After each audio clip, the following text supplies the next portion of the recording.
బాబాయ్ హోటల్ అంటే బ్రహ్మానందం, ఫలహారాలే తింటే పరమానందం. బాబాయ్ హోటల్ అంటే బ్రహ్మానందం. బాబా అందరికీ నమస్కారం. అసలు దేవుడు ఉన్నాడా లేడా? అసలు ఉన్నాడు అంటే ఉన్నాడు, లేడు అంటే లేడు. ఈ రెండు కన్ఫ్యూషన్స్ మధ్య నుంచే మా లాంటి బాబాలు పుడుతూ ఉంటారు. నిజానికి చెప్పాలి అంటే దేవుడు ఉన్నాడంటే ఉన్నాడు, లేడంటే లేడు. అసలు ఈ విషయాలు పక్కన పెట్టి మాలాంటి బాబాలు చెప్పే విషయాల్ని మీరు గుడ్డిగా నమ్ముతూ గుడ్డిగా అలానే వెళ్తూ ఉన్నారనుకోండి, మాకు లాభం, మా ఆశ్రమాలకు కూడా లాభం. ఏం చెప్తున్నాను అంటే ఈరోజు ఈ బాబా చెప్పబోయేది ఒకటే ఒక విషయం చెప్తున్నాను. ఎవరా నువ్వు? నేను సన్యాసిని. నువ్వు సన్యాసి నాకు తెలిసే. ఏమిటి అవతారం?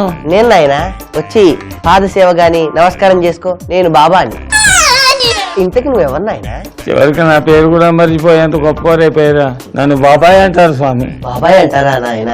Very good very good. ఇంతకీ తమరు ఇలా తగలడ్డారేంటి స్వామి? తగలడ్డం అనకూడదు నాయన, తప్పు. ఇలా విచ్చేసారేమిటి అని మర్యాదగా అడగాలి. సరే, ఇలా విచ్చేసారేంటి? ఏమి లేదు నాయన, మన దేశంలో బాగా సంపాదించేది ఇద్దరు వ్యక్తులు. ఒకరు రాజకీయ నాయకులు, రెండోది బాబాలు. అందుకే మొదటి ఎట్లాగా చేయలేం కదా అని రెండో ఫీల్డ్ లోకి దిగాను నాయన.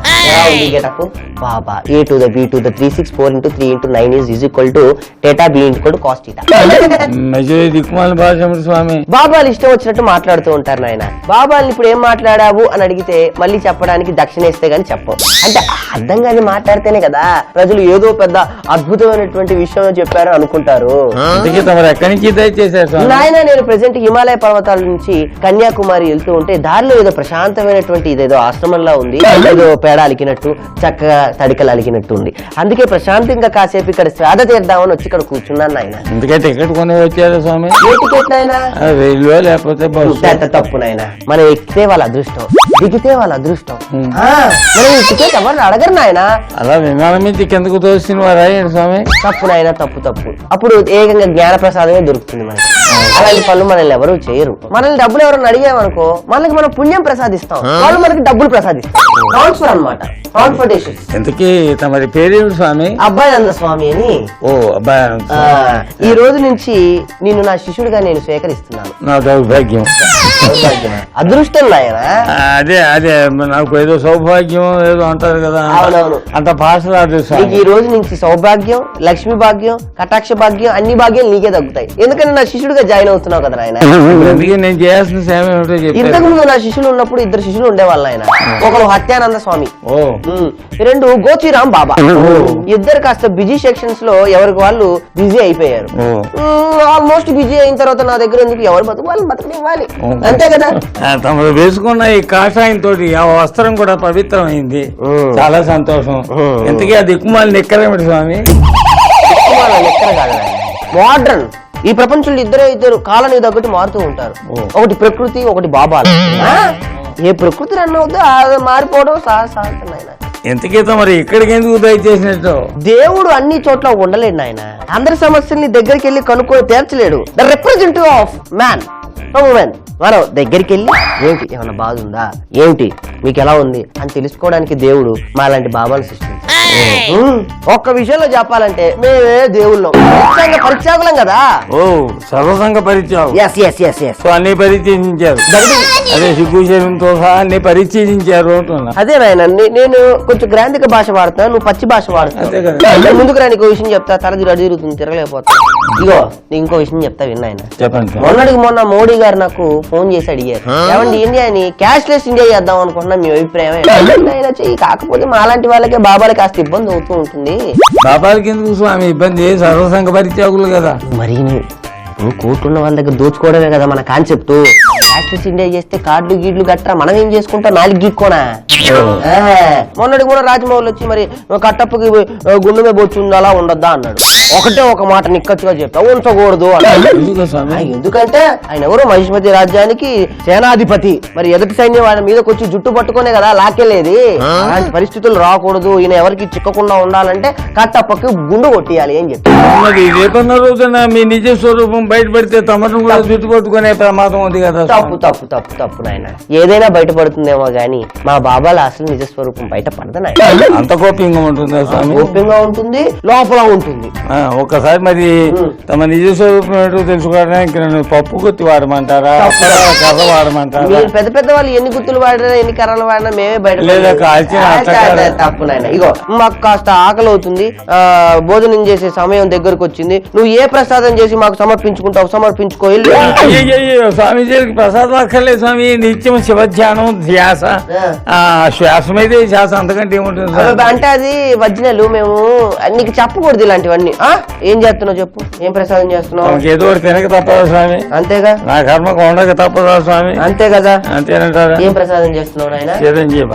చిరంజీవి దోశ చేస్తున్నాను స్వామి. మాకు బాగా ఇష్టమైన ఆత్మీయులు, వారి సినిమాలు ఎన్ని చూసాం, బాగుంటాయి. నేను చేస్తున్న సినిమా దోశ కాదు స్వామి, మరి తినే దోశ. తినే దోశనా? ఏంటి చిరంజీవి దోశ చేస్తున్నా? తొందరగా ఆకలి వస్తుంది, మళ్ళీ మేము వేరే వాళ్ళకి దర్శనం ఇవ్వడానికి వెళ్ళాలి. దాని ఆయన వచ్చి ఆ పీఠం నుంచి దిగుతారా? తప్పు తప్పు తప్పు. నాలాంటి సామాన్యులు కూర్చొని పీఠం కదా. ఈ రోజు నుంచి ఇదంతా అదృష్టం చేసుకుందో ఈ పీఠం, అర్థమైందా? నేను వెళ్ళిపోగానే ఇది బంగారు పీఠం అవుతుంది, అమ్ముకోకు ఆయన, జాగ్రత్తగా దాచిపెట్టు.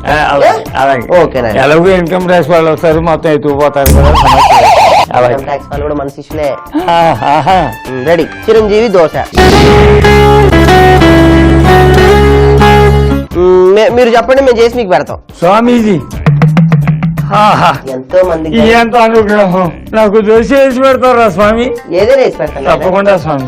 చాలా సంతోషం స్వామి, మహాప్రసాదం. నిన్ను నేను అనుగ్రహించా. నా జన్మ తరించింది, నా జన్మ తడిపోయింది.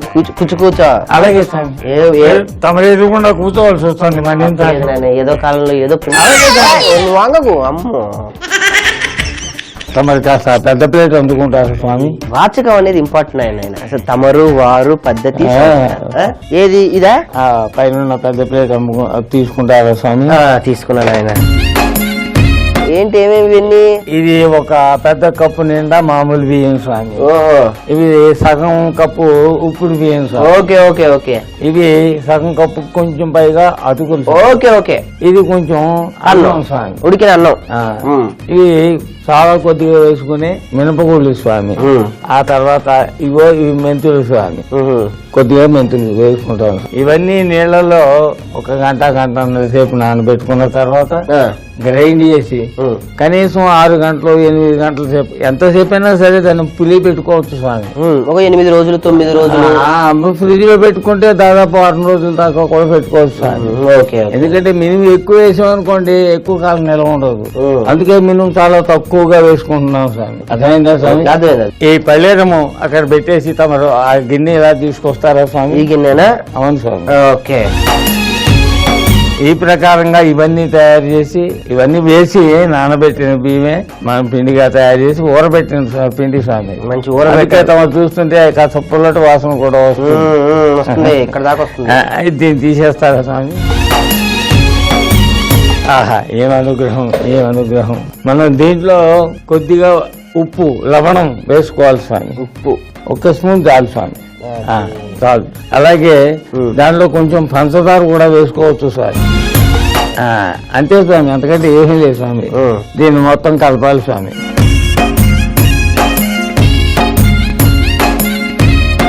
స్వామి ఆ పెనం వేడికి నేను ఒకసారి చూస్తారా స్వామి? పెనం అసలు దొరికించలేదా స్వామి? ఈ స్టీమ్ దోశ అనేది దాన్నే చిరంజీవి దోశ అంటారు. దానినే మూత పెట్టి స్టీమ్ లో ఉడికించుకోవాలన్నమాట. ఓహో, మరి ఆ మూత కావాలి కదా స్వామి, ఆ చివరి నుంచి అందుకుంటారా తమరు కాస్త? ఆయన అసలు దీన్ని చిరంజీవి దోశ అని ఎందుకంటారు? దీనికి చిరంజీవి దోశ అని ఎందుకు పేరు వచ్చిందంటే వారికి చాలా ఇష్టమైన పదార్థం స్వామి. 100 సార్లు నువ్వు వెనక ముందు స్వామి స్వామి అంటే నాకే వెటకారంగా లేదు స్వామి, అలా అనుకోండి. అబ్బు మీలా గురువులు సేవ చేయడమే నా భాగ్యం. ఆగండి స్వామి, ముందు పెనం మీద కాస్త ఒక చుక్క నూనె వేసుకోవాలి కదా స్వామి.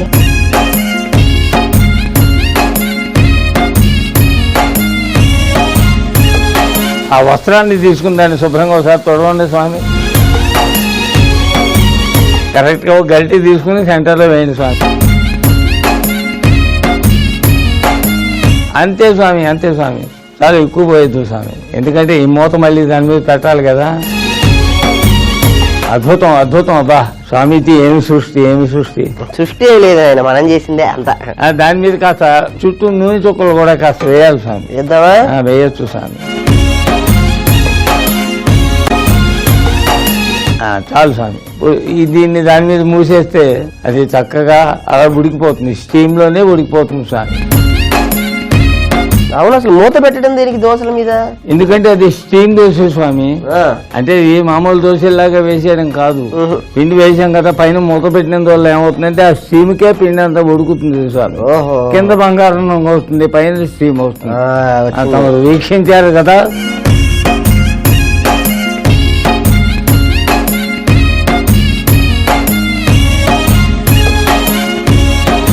అది చూడడానికి కూడా చాలా బాగుంది. తమరు త్రికాలజ్ఞులుగా ఇంకో 2 దోశలు వేద్దామా స్వామి? వేద్దాం వేద్దాం.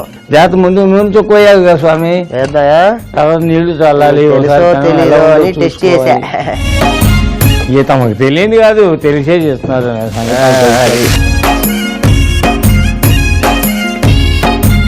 అద్భుతం స్వామి. దీనికంటే కొంచెం పెద్ద సైజు కూడా వేసుకోవచ్చు స్వామి. వేద్దాం వేద్దాం. ఏంటి స్వామి?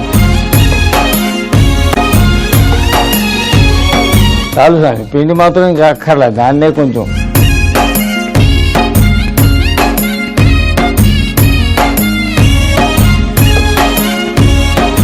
ఇప్పుడు నువ్వు చేయాల్సిన చిన్న పని ఉంది. ఎవరు స్వామి? మన బాబాయ్ హోటల్ ఆశ్రమానికి కొత్త బాబా గారు వచ్చారు. చాలా అద్భుతమైనటువంటి జ్ఞాని, శక్తులు తెలుసుకున్నటువంటి స్వామీజీ అని ఈ ఊళ్ళో నువ్వు ప్రచారం చేసి రావాలి. అర్థమైందా? ఇంటి చెప్పాను గొప్ప స్వామి. అది కరెక్టే అనుకో, కాకపోతే నా గురించి ఇది బాగా తెలిసిన వాడు కాబట్టి నువ్వే చెప్పగలవు. ఏదో అల్పుడిని ఆ దోషం మారిపోకుండా నేను చూసుకుంటా. తమరు ఒకసారి దర్శనం ఇచ్చే చాలు స్వామి. చూడండి ప్రజలు ఎంతమంది మీకోసం, బాగా చెప్పావు. ఎంతమంది వెళ్ళొస్తాను, నువ్వు జాగ్రత్తగా చూసుకో. అలాగే బాబాయ్ అబ్బాయి అంద అంతా మీ అనుగ్రహం.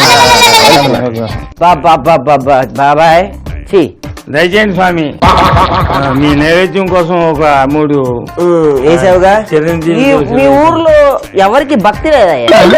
బాబాల మీద కనీస నమ్మకము లేదు. అదే స్వామి అంత మాట ఉన్నారు. మీ 2వ వీధిలో 3వ లైన్లో 2వ ఇల్లు ఉంది కదా, అక్కడికి వెళ్ళాను. గ్రామ్ బంగారం ఇస్తే 3 చేస్తా అన్న. మీరు లోపలికి వస్తే మీకు మొత్తం ఇస్తాం కానీ బంగారం కాదు మొత్తం ఒలిచిస్తానంది. దుంపదగా ఇస్తదేమో లోపలికి వెళ్తే తలిపేసి ఏదో తన భక్తి తను చాటింది అనుకో, అది వేరే విషయం. అబ్బో బ్రహ్మాండంగా చాటింది. తర్వాత దేహశుద్ధి ఏమైనా చేసిందా? లేదు లేదు లేదు, అలాంటివి నేను చేయించుకున్నా. ఆయన మా బాబాల కలిసి సెట్ అవ్వు. ఎవరు గుర్తుపట్టలేదు కానీ మీ ఫ్రెండ్ నవనీతం అంట. వెళ్ళేటప్పుడు ట్రా అని పిలిచింది. ఆమెంటి ఆమె దగ్గర నేను దోచుకుందాం అనుకుంటే నా దగ్గర దోచేసుకుంది అన్ని. ఊరి దుంపదే ఇక్కడ ఆల్రెడీ నన్ను దోపిడీ చేస్తున్నాను, అది తెలుసు కదా. ఏంటి మీరు ఫ్రెండ్సా? ఆ సంగతి తమకి ఎప్పుడో మనం చేసుకున్నాం కదా. ఓకే ఓకే, మీ ఫ్రెండ్ కాబట్టి వదిలేసా. బాల్య స్నేహితురాలు. Okay, very good very good నాయన. ఏం ఉండాలి, స్నేహం అనేది నలుగురితో స్నావాసం చేయాలి, మంచి చెట్లు చూసుకోవడానికి మనకంటూ ఒక స్నేహం ఉండాలి. అంతా మీ అనుగ్రహం. కానీ ఇప్పుడు మరి ఇది అట్టు ఒక్కటే తినమంటావా? ఇందులోకి ఏమన్నా ఉందా? కొత్తిమీర, కొబ్బరి కారం ఉందా? తయారు చేస్తాం. చెయ్యాలి కదా నాయన, నాకు ప్రసాదం తినే టైం అవుతుంది. గ్రహిద్దాం. ఏం చేయాలి ఇప్పుడు? వీటిని వేయించుకోవాలి కొంప తీసి. అవును స్వామి, అవును. అనుకున్నా ఇలాంటివి ఏమో పెడతారు, వేయించకుండా ఏం చేయలేవా ఏంటి? ఏదైనా పచ్చి పదార్థాలు తింటే మంచిది కాదు కదా స్వామి. అందుకోసం ఏం చేస్తుందో చెప్పు. ముందు దీని మీద ఒక పెనం పెట్టుకోవాలి స్వామి. చాలా సంతోషం స్వామి. దాని మీద పెట్టండి. దీనిలో కొన్ని పదార్థాలు నూనె వేసి వేయించుకోవచ్చు, వేయకుండా వేయించుకోవచ్చు, నూనె లేకుండా కూడా వేయించుకోవచ్చు. తమ దయచేసి ఒక్కొక్క పదార్థం అక్కడి నుంచి అందిస్తారా స్వామి? ఇది ఎండు కొబ్బరి స్వామి. దీనిలో సహజంగా నూనె ఉంటుంది కదా, అందువల్ల నూనె లేకపోయినా పర్వాలేదు స్వామి. అయినా శాస్త్రానికి కొద్దిగా నూనె వేసుకున్నాం స్వామి. చాలు స్వామి. ఎందుకంటే మనం దీన్ని పొడిగా చేసుకుంటున్నాం కదా, అందుకని స్వామి. ముందుగా మిరపకాయలు వేస్తారా స్వామి? ఓకేనా? అలాగే అక్కడ ధనియాలు ఉన్నాయి, కాస్త తీసుకుంటారా స్వామి? కాస్త కలపండి స్వామి. ఇప్పుడు జీలకర్ర కూడా ఉంది స్వామి అక్కడ. దాంట్లో చింతపండు కూడా వేసుకోండి స్వామి.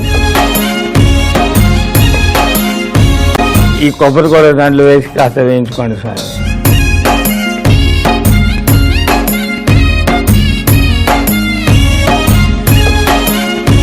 మరి ఇప్పుడు దీన్ని పొడి చేసుకోవడానికి మనకు మిక్సీ కావాలి కదా స్వామి.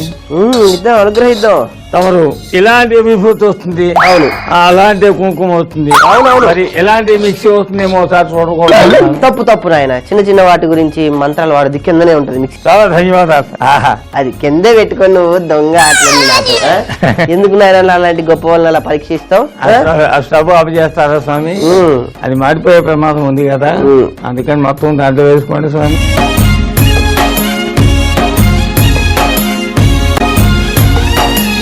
అదే బాణాల్లో ఇవన్నీ తీసేసిన తర్వాత కొంచెం కొత్తిమీర కూడా వేసి వేయించాను స్వామి కొంచెం, ఎందుకంటే వేడి మరీ ఎక్కువైతే మాడిపోతుంది కదా, అందుకని ముందుగా తీయించానన్నమాట. ఇప్పుడు దాంట్లో కొత్తిమీర వేసుకోండి స్వామి.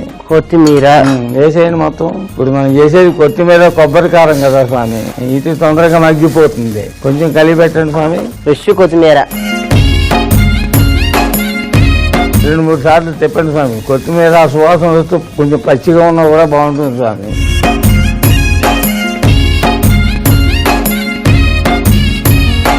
తమరు వేసినప్పుడు అనుగ్రహించినప్పుడు ఎంత ఉంది చూసారా స్వామి, ఎంత తగ్గిపోయిందో.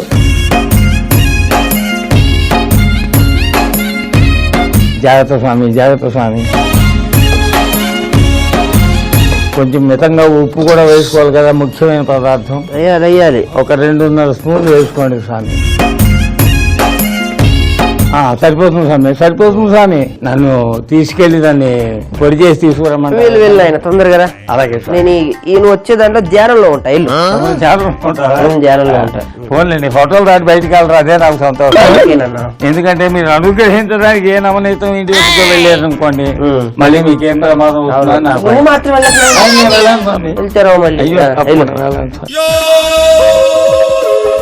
జాగ్రత్త స్వామి. పెట్టి కూడా తాళం వేసి ఉంచాను. పెట్టా పగలు కొట్టాలంటే తాళం వేస్తే ఏమిటి, తాళం వేయకపోతే చలో. అయ్యో పంపకి పోయాడా? భక్త వచ్చా స్వామి, ధ్యానంలో ఉన్నానా? హిమాలయ పర్వతాల్లో ధ్యానం చేస్తున్నా. అక్కడ చలి నదిగా ఇక్కడ చున్ని కప్పుడు. అంతే అంతే. నాయన ధ్యానంలో నాకు మంచి థాట్ వచ్చింది. దాన్ని ఇంప్రూవైజేషన్ చేస్తే అబ్బో మనకి డబ్బులు. ఇప్పుడు ఎక్కడో ఆశ్రమం పెట్టడం ఎందుకు నాయన? నేను ఏదో నడి బొడ్డు ఉంది రోడ్డు మీద, ఇది నేను పడగొట్టి ఒక ఆశ్రమం కట్టుకున్నాం అనుకో, ఇది నిండా చిల్లర ఉంటది కదా. అంటే తమ ఆలోచన లేపేద్దాం, నా హోటల్ సమూలంగా లేపేసి ఆశ్రమం పెడదాం. శుభ్రంగా ఇటు ఆశ్రమం అటు ఆశ్రమం పెట్టామంటే మొత్తం వద్దు స్వామి, అంత అనుగ్రహం వద్దు స్వామి, అంత అనుగ్రహం. నా కోపం తెప్పి అసలే మంచోని కూడా కాదు. ఇస్తావా ఇవా?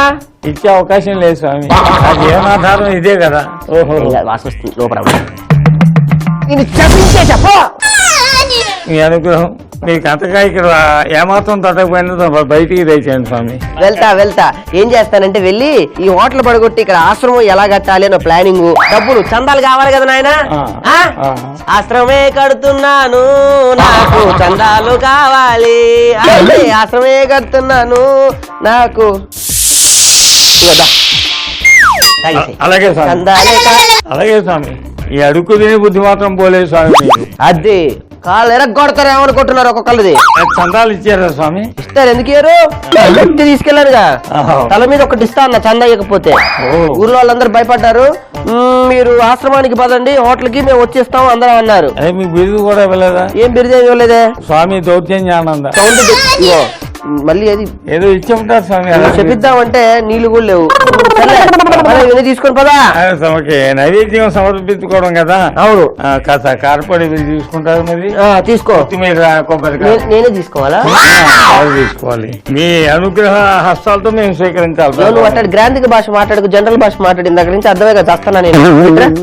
ఇట్రా అనుగ్రహం అంటావు, గ్రాంధికం అంటావు, నా బొంద అంటావు, ఏదో అంటావు, స్వామి అంటావు. మాట చిక్కాకేస్తున్నారు. దండం పెట్టక 10 సార్లు, పోయిన వాళ్ళకి 10 సార్లు పెడతాం. అప్పటి తీసుకురండి. అప్పటి పోడే కరపట్టి పోడే వేదం అన్నట్టుందండి, చాలా బాగుంది. అవునా? ఇంక వల్లంగిటి కూడా ఏ భాష స్వామి? తమిళ్లో మేము అనుగ్రహించేటప్పుడు ఈ పాటే పాడతాను ఆయన. అప్పటి పోడే అంటే మీ పాపం పోతుంది, వాడే అంటే మీ పుణ్యం వస్తుంది. పోరా పోరా పోరా రా రా రా రా రా రా అలా వినపడుతుంది స్వామి. అబడి పోడే పోడే పోడే కార పోడే పోడే పోడాయే బాగుంది స్వామి. చిరంజీవి దోసే దోసే దోసే కడుపులో తోసైలే. తమరికి ఇతిహాసాలు రామాయణ భారత భాగవతాలు అన్ని వచ్చు కదా. నేను అయ్యో ఆవపోసన పెట్టా. అవునా? మరి ఈ చిరంజీవి దోశ ఎలా చేశారో ఒకసారి చెప్పగలరా స్వామి? పిచ్చి నేను మర్చిపోయాను, జ్ఞాపకం లేదు. పిచ్చివాడా, అయ్యో ఇలాంటివి చిన్న చిన్నవి నన్ను చెప్పు, నా నోటి చెప్పించమంటావా? చెప్పు. సరే చెప్తాను రా. చిరంజీవి దోశ నేను ఎలా చేసుకున్నామంటే, బియ్యం, ఉప్పుడు బియ్యం, అటుకులు, ఉడికించిన అన్నం, మెంతులు, మినప్పప్పు వీటన్నింటినీ కలిపి నానబెట్టి రుబ్బుకొని పుల్లబెట్టుకోవాలి. ఈ పిండిలో కొద్దిగా ఉప్పు, పంచదార వేసి కలుపుకోవాలి. పెనం వేడి చేసి ఊతప్పంలాగా వేసి పైన మూత పెట్టి ఆవిరితో ఉడికించుకుంటే చిరంజీవి దోశ రెడీ. కారపొడి.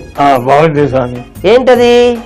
కొత్తిమీర, కారం, కొబ్బరి కారం. కారం. అది ఎలా కొబ్బరి కారం. ఇది ఎలా చేసుకున్నామంటే, ఒక కడాయిలో కొద్దిగా నూనె, మిరపకాయలు, ధనియాలు, జీలకర్ర, చింతపండు, ఎండు కొబ్బరి వేసి వీటన్నిటిని వేయించి మిక్సీ జార్లో వేయాలి. ఆ తర్వాత అదే కడాయిలో కొత్తిమీర వేసి వేయించుకోవాలి. ఈ కొత్తిమీర కూడా మిక్సీ జార్లో వేసి దానిలో కొద్దిగా ఉప్పు కలిపి మిక్సీ పట్టాలి. అంతే, కొత్తిమీర కొబ్బరి కారం రెడీ. చాలా సంతోషం స్వామి. ఇప్పుడు మా కస్టమర్లు కూడా వస్తారు, పెడదాం. తమరు నైవేద్యం సేకరించి వారికి కూడా పెడదాం. నన్ను కూడా అనుగ్రహిద్దాం. కాకపోతే తప్పకుండా. అయ్యో మీ అనుగ్రహం లేకపోతే ఎలా? పాడు పాడు పాడు పాడు. అప్పుడి పోడే పోడే పోడే వాడే, వాడే, వాడే. వాయిస్ గంటసార్లు గుర్తుకొస్తాండి ఈ వాయిస్ లో. పద, నా మహాభాగ్యం. ఏయ్, కస్టమర్లు వచ్చారు. వస్తారు మరి. హోటల్ అన్న కస్టమర్ రాకపోతే ఇంకెవరు వస్తారు? పోలీసులు వస్తారా? తమ అమృత హస్తాలతో పెట్టిందండి స్వామి. అమృత హస్తాలా? అమృత హస్తాలు. ఆ భాష మానుకోమన్నాను ఆయన. అర్థమయ్యేటట్టు చెప్పు. దాని మధురమైన చేతులతో చిరంజీవి దోశ అంటారన్నమాట. మరి దీన్ని ఏమంటారు స్వామి? ఏది? ఇది రమకృష్ణ చట్నీ అంటారు. కొత్తిమీర, కొబ్బరి కారం. మరి నీకు తెలిసి కూడా నన్ను ఎందుకు అడుగుతావు? చెప్పి ఏదో గిన్నె కదా. నా గిన్నె ఎక్కడ చెప్పించా? ఇక్కడ పెట్టారా నా గిన్నె? చెప్పించేస్తాను. ఏమనుకున్నావు? ఇంకొకసారి అన్నావు అంటే మీరు టేస్ట్ చేయండి. దీంట్లో నెయ్యి కూడా కాస్త వేస్తాను. చెప్పిస్తున్నా. ఒకసారి ఒక్కసారి వదిలేస్తాను. లేదా ఒక్కసారి తమట్లా దయచేయండి. వేసుకోండి శుభ్రంగా. అది ఆగండి. చందా ఇస్తేనే తిన, లేకపోతే ఇగో చందా ఇవ్వండి. చందా తీయండి స్వామి. ఒక్కసారి దయచేస్తారా? ఏంటి? నేనంటే ఆస్తా. మీ ఆశీర్వాదం కోసం అంతకంటే. మన ఆశ్రమం గురించి చందాలు అడుగుతున్నా. బంగారు చైను ఇవి ఇటు తీసిచ్చేయండి. నేను చెప్తాను కదా, ఒకసారి దయచేయండి. చెప్తున్నా. ఈ తరఫున నేను నిర్ణయించుకుంటా. వినయించుకో. నా గురించి కస్టమర్లు ఎలా ప్రవర్తించాలో నేర్చుకోవాలి. మీరు తినండి అమ్మా. అబ్బా, మా బాబాలే కొడతావా? బాబా నీ తలకాయన నా గుత్తి. సార్ మళ్ళీ మాట్లాడి అనుకో, దీంతో కొడతాను ఏమనుకుంటున్నాం. మీరు తినదమ్మా. తిని చెప్పండి అసలు ఎలా ఉందో చెప్పండి. ఆశ్రమం స్వామీజీ ఆశీర్వదించారు కదా. ఇక్కడ కడదాం వద్దా ఆశ్రమం? కడదాం. మరి ఎందుకు కొడతావు? ఇలా 10 మంది కస్టమర్లు వచ్చి తినిపోతేనే మనం హోటల్ పెద్ద చేస్తాం. అంతే. ఆ తర్వాత నీ కర్మ. నువ్వు నమ్మకపోతే ఏంటి? బయట భక్తులు ఉన్నారు, అలా నమ్మిచ్చేస్తాను. వాళ్ళ దగ్గర డబ్బులు వచ్చేస్తాను. ఓకేనా? అలాగే అయితే 2 టౌన్ పోలీస్ స్టేషన్ కూడా ఫోన్ చేస్తాను. 2 టౌన్ పోలీస్ స్టేషన్ కూడా ఫోన్ చేసి చెప్తాను. మీరు తినమ్మా. ఎలా ఉంది? బాగుందా? అబ్బబ్బబ్బా, ఈ లెక్క ప్రకారం హిందీ చూసుకుంటే 30 రోజులు ఏంటి, 3 నిమిషాల్లో హిందీ వచ్చేస్తుంది. పప్పు చెక్క తర్వాత ఇంత బతిలాడుతా కాబట్టి లేకపోతే నేను రాను తెలుసా. ఏకు గాయమే గాయలో బురుగు ముద్దలు.